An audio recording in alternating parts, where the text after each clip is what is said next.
নদীর জমিনে এসে বলো ব্রিটিশ জার্মানিকে ঢাকা যাওয়া যাবে না।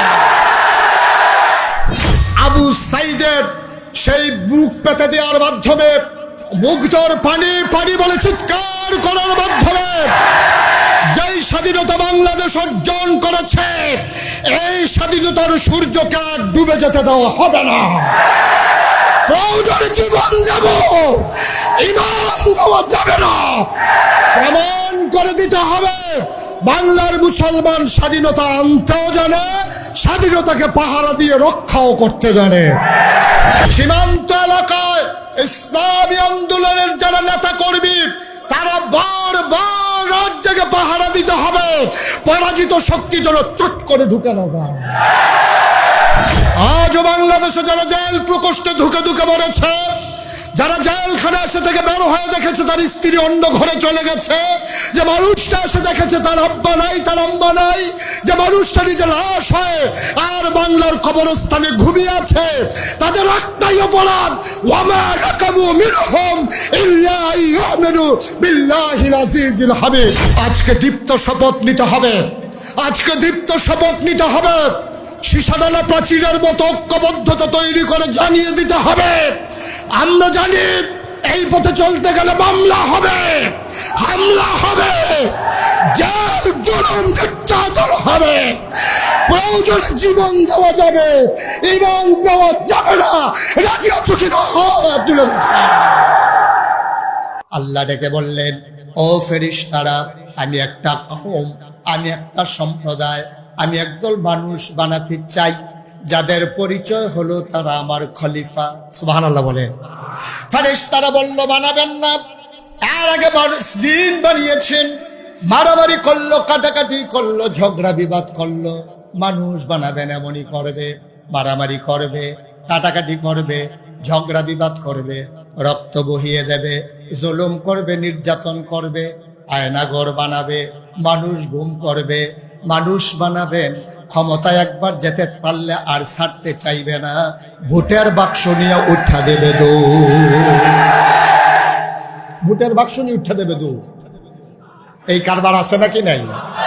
আমি কুমিল্লা চান্দিনায় মাহফিল করতে গিয়ে যখন বললাম যে ভোটের বাক্স নিয়ে উঠা দেবে ওই হুজুর আগের বাজার কইরেন না, এখন আর বাক্স লইয়া দৌড়াদৌড়ি নাই। আমি তো আরে আছে, তো আরে নাই, যতই বুঝাইতে চাই ওরা কেউ রাজি হয় না। শেষ পর্যন্ত কয়েকজন মুরব্বীকে জিজ্ঞেস করলাম, ভাই আমি তো বলতেছি ভোটের বাক্স নিয়ে দৌড় দিছে, এখন আপনারা বলতেছে দৌড়াদৌড়ি নাই, ঘটনা কি? কয়েকজন দাঁড়িয়ে বলতেছে, হুজুর ভোটের বাক্স নিয়ে দৌড় দেবে কি করতে, ভোটে তো নাই। ঠিক কিনা বলেন?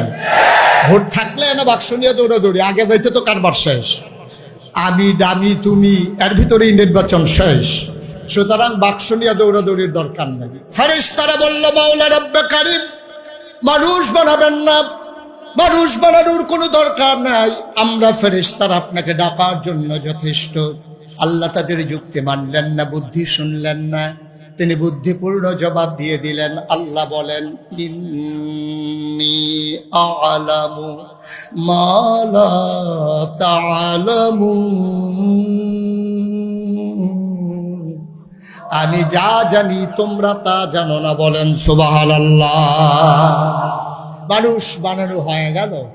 আল্লাহ তাবারক ওয়া তাআলা মানুষদেরকে বানিয়ে এমনি এমনি ছেড়ে দেন নাই।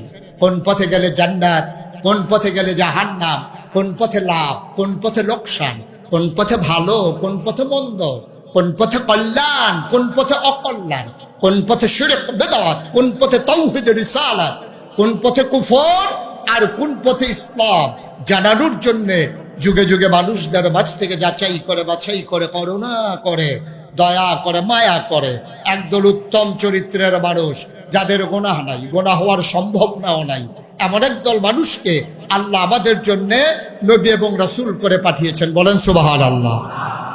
1,24,000 বলদ আর 2,24,000 বলদ, সকল নবীদেরকে স্পেশাল কোয়ালিটি, অনন্য বৈশিষ্ট্য আল্লাহ দান করেছেন।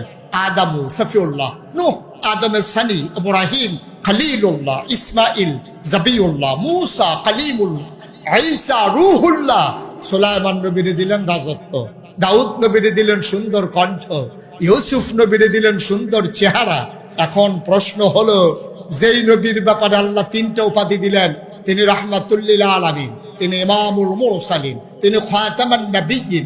সব বুঝলাম, তাইলে আমার নবীকে ইউসুফ নবীর দিল সুন্দর চেহারা, দাউদ নবীর দিল সুন্দর কণ্ঠ, সুলাইমান নবীর দিল রাজত্ব। আজকে চুনতির এই সিরত ময়দান থেকে আমাদেরও জানতে মন চায়, সব নবীরে সব দিলেন, আমার নবীরে কি দিলেন জানার অধিকার আমাদের আছে নাকি নাই? আমি আল্লাহর কাছে জানতে চেয়েছিলাম, মাওলা ও রব্বে কারীম, আমার নবীকে আপনি কি দিয়েছেন? আল্লাহ যেন বলে দিলেন, আর সবাই যেন ঐকমত্য পোষণ করলেন। সাহাবিন, তাবিন, তাবে তাবিন, উম্মাহাতুল মুমিনিন, আইম্মে মুজতাহিদিন, আইম্মে শরীয়ত, আইম্মে তরিকত, সালফে সালিহিন, উলামায়ে মুতাকাদ্দিমিন মুতাআখিরিন, ইমাম সাহেবান, মুফাসসিরিনে কেরাম, মুফতিয়ানে আজম, সবাই মিলে একমত হয়ে গেল। 1,24,000 বলো আর 2,24,000 বলো, সকল নবী এবং রাসূল মিলে যা আমার নবীজি একা ইতা। ঠিক কিনা বলেন? ইউসুফ নবীর সৌন্দর্য আমার নবীর মাঝে আছে নাকি নাই? দাউদ নবীর সুন্দর কণ্ঠ আমার নবীর মাঝে আছে নাকি নাই? সুলাইমান নবীর রাজত্ব আমার নবীর মাঝে আছে নাকি নাই?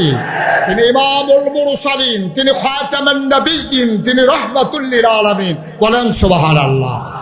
এই নবী অনন্য বৈশিষ্ট্যের অধিকারী ছিলেন।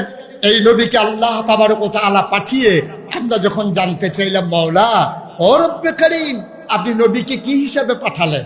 আল্লাহ যেন জানতে চাইলেন, বান্দারে আমার ব্যাপারে তোমাদের ধারণা কি? আমরা বলে দিলাম, মাওলা আপনার ব্যাপারে ধারণা হলো আলহামদুলিল্লাহি রাব্বিল আলামিন, আপনি হচ্ছেন সমস্ত জগৎ সমূহের জন্য রব। আর আল্লাহ যেন ডেকে বলেন, বান্দা এইটা যদি তোমাদের কথা হয়, আবার আমার নবীর ব্যাপারে শুনো, ওয়ামা আরসালনাকা ইল্লা রাহমাতাল লিল আলামিন, আমি হইলাম রব্বুল আলামিন। খেয়াল করেন, আমি হইলাম রব্বুল আলামিন আর আমার নবী হলো রাহমাতুল লিল। অর্থাৎ যত জায়গায় আল্লাহ রব, তত জায়গায় নবী রহমত। সুবহানাল্লাহ বলবেন না? মজা করে আমরা আয়াতটা পড়ি দেখি। ওয়ামা আরসালনাকা ইল্লা রাহমাতাল লিল আলামিন। অচনতির মুসলমান, বীর চট্টলার বীর জনতা, গভীর মনোযোগ দিয়ে শুনতে হবে। আমার নবীকে আল্লাহ রহমত করে বানালেন। এই নবী শুধু ব্যক্তি জীবনে রহমত না, নবী ব্যক্তি জীবনে রহমত, পরিবার জীবনে তিনি রহমত, সামাজিক জীবনে তিনি রহমত, অর্থনৈতিক জীবনে তিনি রহমত, রাজনৈতিক প্রেক্ষাপটে তিনি রহমত, গোটা পৃথিবীর মানুষের সাথে মানুষের সম্পর্ক, সেখানে তিনি রহমত। মানুষের ইন্টারন্যাশনাল রিলেশন, গোটা পৃথিবীর মানুষের সাথে মানুষের সম্পর্ক হবে কেমন, সেখানেও আমার নবী উসওয়াতুন